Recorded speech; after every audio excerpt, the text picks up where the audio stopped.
இன்றைக்கு நாங்கள் வந்து பார்க்க போகிறது வந்து ஹேஸ் ஹேவ் ஹேட் வேறு எங்கெங்கெல்லாம் ஆங்கிலத்தில் வந்து பயன்படுத்தப்படுது என்றதை வந்து பார்ப்போம்.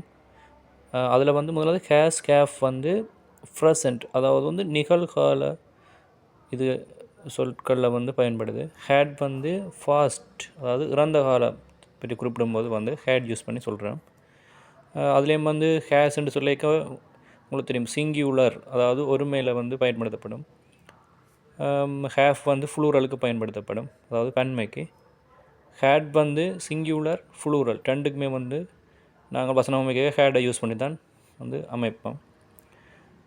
அதில் முதலாவது வந்து ஹேஸ் வந்து சிங்கியுலர்னு பார்க்கல, ஹீ சி இட் ஸ்டூடெண்ட் பாய் இதெல்லாம் வந்து சிங்கியுலர். ஸோ இதுக்கெல்லாம் வந்து ஹேஸ் யூஸ் பண்ணுவோம். ஹேஃப்னு பார்த்தோம்னு சொன்னால் I V you they students, அதுக்கு வந்து எல்லாம் வந்து ஃப்ளூரல் பன்மையில் இருக்கக்கூடிய ஹேஃப் யூஸ் பண்ணுவோம்.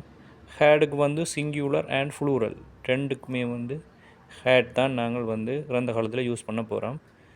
ஐ ஹீ யூ போய் பாய்ஸ் தே எல்லாத்துக்குமே வந்து நாங்கள் ஹேடை யூஸ் பண்ணி தான் வந்து இறந்த கால வசனம் வந்து அமைக்க போகிறோம்.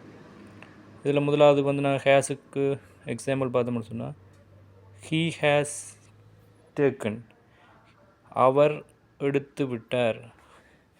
அதுக்கு வந்து நாங்கள் ஹீ ஹேஸ் டேக்கன் அப்படின்னு சொல்லுவோம். இதில் டேக்கன் ரெண்டு வர்றது காரணம் என்ன சொன்னால் டேக் ரெண்டதனுடைய ஃபாஸ்ட் பார்ட்டிசிபிள் வந்து நாங்கள் இதில் வந்து யூஸ் பண்ணுவோம். டேக் டூ டேக்கன் இதில் வந்து பாஸ்ட் பார்ட்டிசிப்பிளை வந்து நாங்கள் இதில் ஹீ ஹேஸ் டேக்கன் சொல்லி யூஸ் பண்ணுவோம். அதே மாதிரி வி ஹேவ் ரிட்டன், இதில் வந்து வி வந்து பன்மை ஃப்ளூரல், அதுக்கு நாங்கள் ஹேவ் யூஸ் பண்ணுறோம். வி ஹேவ் ரிட்டன் நாங்கள் எழுதி விட்டோம். இதில் வந்து ரிட்டன்ன்ற வந்து ரைட்டுன்ற பாஸ்ட் பார்ட்டிசிபிள் வடிவம். ரைட் ரோட் ரிட்டன், அதில் வந்து பாஸ்ட் பார்ட்டிசிப்பிளை வந்து நாங்கள் இதில் யூஸ் பண்ணுவோம் ரிட்டன். அடுத்து வந்து ஹேட் வந்து இங்கே யூஸ் பண்ண போகிறோம்னு சொன்னால் ஒன்றுக்கும் மேற்பட்ட கடந்த கால நிகழ்வுகளை சொல்லும்போது முதல்ல நடந்த நிகழ்வை வந்து நாங்கள் ஹேட் பயன்படுத்தித்தான் சொல்லுவோம். இதில் எக்ஸாம்பிள் பார்த்தீங்கன்னு சொன்னால் he had given before they asked, அவர்கள் கேட்க முதலே அவன் அதனை கொடுத்து விட்டான். இதில் வந்து பார்த்தீங்கன்னு சொன்னால் ஹீ ஹேட் கிவன், அவன் கொடுத்து விட்டான். அப்போ இதில் வந்து ரெண்டு, பிஃபோர் தே ஆஸ்க் அவர்கள் கேட்க முதலே அவன் அதனை கொடுத்து விட்டான்னு சொல்லிக்க முதல்ல வந்து நடந்தது இது ஹீ ஹேட் கிவன், அவன் கொடுத்து விட்டான். ஸோ முதல்ல நடந்த நிகழ்வு நாங்கள் சொல்லும்போது இதுக்கு வந்து ஹேட் யூஸ் பண்ணுவோம். He had given before they asked, அவர்கள் கேட்க முதலே அவன் அதனை கொடுத்து விட்டான். இன்னொரு எக்ஸாம்பிள் பார்த்தோம்னு சொன்னால் they reach the station what the train had already left. இதில் வந்து பார்த்தீங்கன்னு சொன்னால் அவர்கள் ஸ்டேஷன் சென்றடைய முதலே ட்ரெயின் புறப்பட்டு விட்டது.